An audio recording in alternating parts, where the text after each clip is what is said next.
అందరికీ నమస్కారం. ఇవాళ మనతో ప్రముఖ ఆధ్యాత్మికవేత్త జ్యోతిష్య వాస్తు పండితులు బ్రహ్మశ్రీ ఉమామహేశ్వర సిద్ధాంత్ గారు మనతో ఉన్నారు. వారితో మాట్లాడదాం. గురుగారు నమస్కారం. ఆయుష్మాన్ భవ. గురుగారు, సెప్టెంబర్ నెలలో మకర రాశి వారికి ఎలాంటి ఫలితాలు ఉండబోతున్నాయి కాస్త వివరించండి.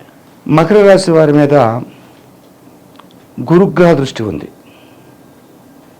బుధని దృష్టి ఉంది, చంద్రుని దృష్టి ఉంది. ఇలాగా శుభతత్వమైన గ్రహములు దృష్టి ఉంది. కుజుని దృష్టి కూడా మకర రాశి మీద అష్టమతత్వం ఉంది. అంటే కుజుడు శత్రువయ్యాడు కాబట్టి మకర రాశి వారికి కొద్దిగా ఇబ్బందికరమైన పరిస్థితి కుజుని ద్వారా వస్తుంది. ఏమొచ్చినా అది పెద్ద విశేషం కాదు. ఈ మకర రాశి వారు మహా తెలివైన వాళ్ళు, మహామేధావులు, అలాగే జ్ఞాపక శక్తి కలిగిన వారు. ఈ యొక్క సెప్టెంబర్ నెలలో అంతకన్నా జ్ఞాపక శక్తి ఎక్కువ, మెమరీ పవర్. ఎదుటి వారిని నమ్మరు. వినయ విధేయపూర్వకంగా చేతులు కట్టుకుని మాట్లాడినట్టు మాట్లాడి వీళ్ళకి కావలసిన పనులు వాళ్ళ చేత చేసుకుంటారు. అందరు తెలివైన ఈ సెప్టెంబర్ నెలలో అలా జరుగుతూ ఉంటుంది. సంపాదనకు లోట్లేదు, బ్రహ్మాండమైన సంపాదన ఉంది. అలాగే ఈ మకర రాశి వారికి ఉద్యోగ రంగంలోనే శుభదాయకము, వ్యాపార రంగంలోనే శుభదాయకము. ఎక్కువగా అత్యంతమైన శుభదాయకమైన అంటే పూజా స్టోర్లు పెట్టేవాళ్ళు ఉంటారు, వివిధ పరిమళ గంధాలు అమ్ముతుంటారు. అలాగే పువ్వుల వ్యాపారులు, పువ్వులు మీది అరటిపళ్ళు, కొబ్బరికాయలు, పూజ అంటే దైవానికి సంబంధించిన వ్యాపారం ఏదైతే ఉన్నదో వాళ్ళందరూ కూడా అత్యంతమైన శుభదాయకమైన ఫలితాన్ని, లాభాలని సంతరించుకుంటున్నారు. అన్ని రంగాల్లోనూ బాగానే ఉంది, కానీ ఈయన చెప్పిన ద్రవ్యాల గురించి చెప్పిన వాళ్ళు మాత్రం అత్యధికంగా లాభిస్తున్నారు. అటువంటి శుభదాయకమైన ఫలితాలు పొందుతున్నారు. ఇక ఈ మకర రాశి వారి దగ్గర ఉన్న లక్షణాలు ఇందా మనం చెప్పుకున్నాం. కోపతాపాలు కొంచెం పైకి కనపడినెవరో, తెలివితేటలుగా వ్యవహరిస్తారు, అత్యంత మేధాశక్తి సంపన్నులు అని. ఎంత మేధాశక్తి సంపన్నుడైనా కొన్ని సందర్భాల్లో మోసపోతారు. ఎవరికైనా తప్పదు. చాలా విద్యావంతులు మీరు మోసపోవడం ఏంటండి, మీకు తెలిసిపోద్ది కదా అంటారు. తప్పు. మోసపోవడం జరుగుతుంది. ఎక్కడికి మోసం జరుగుతుంది, ఎలా జరుగుతుంది, ఏం జరుగుతుంది? వీళ్ళకి ధనాన్ని, బంగారాన్ని నష్టపోతారు. ధనం కానీ బంగారం కూడా నష్టపోవడానికి ఆస్కారం ఉంది. అలాగే ఈ యొక్క మకర రాశి వారు ఈ సెప్టెంబర్ నెలలో ఎట్టి పరిస్థితుల్లోని హామీలు ఉండకూడదు, అప్పులకు హామీ ఉండకూడదు, సంతకాలు చేయకూడదు, భూపత్రాల దగ్గర వ్యవహారం చేసే దగ్గర, భూమి దగ్గర చేసే దగ్గర అత్యధికమైన జాగరూకతను వహించుకోవాలి. అష్టమ దృష్టితోటి కుజుడు మకర రాశిని చూస్తున్నాడు, శత్రువు అష్టమ దృష్టిలో చూస్తున్నాడు. సమసప్తక దృష్టి కూడా కాదు, అష్టమ దృష్టిలో చూస్తున్నాడు. కష్టం ఇవ్వాలి. భూమి పుత్రుడు, భూములకు సంబంధించిన విధంగా, బంగారానికి సంబంధించిన విధంగా, ధనానికి సంబంధించిన విధంగా నష్టాన్ని తీసుకొస్తున్నాడు. ఆ నష్టం కలగకుండా ఉండాలి. కుజుని యొక్క పరిస్థితి నుంచి బయటపడాలి అంటే ఇది చేయవలసింది ఏమిటి, ఏం చేస్తే దాని నుంచి బయటపడతారు అన్నది ఆలోచించుకోవాలి.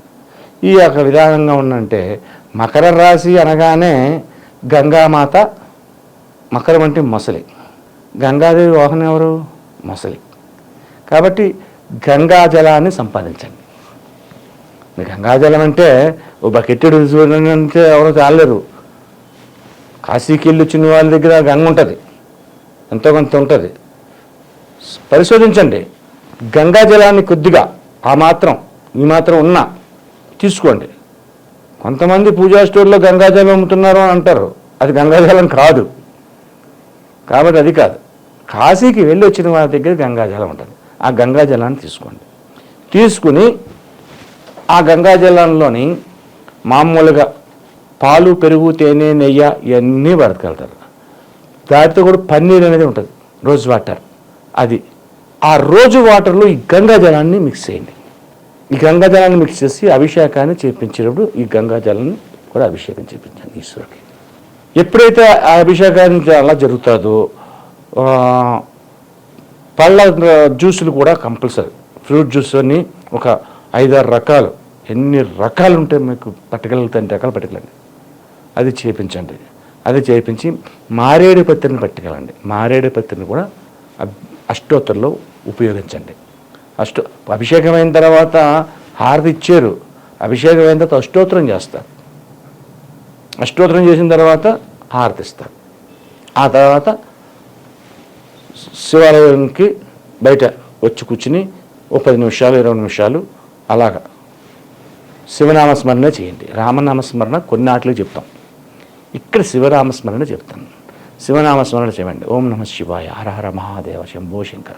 లేదు, కుజుడు అధికమైనటువంటి నష్టదాయకమైన పరిస్థితుల్లో ఉన్నాడు కాబట్టి, అష్టమ దృష్టిలో చూస్తున్నాడు కాబట్టి వాహన ప్రమాదాల సంభవం అవ్వచ్చు, లేకపోతే ధన నష్టం జరగవచ్చు, కొన్ని విధంగా ఇబ్బందికరమైన పరిస్థితులు వస్తున్నాయి. కాబట్టి మీకు వస్తే మహామృత్యుంజయ మంత్రాన్ని చదవండి.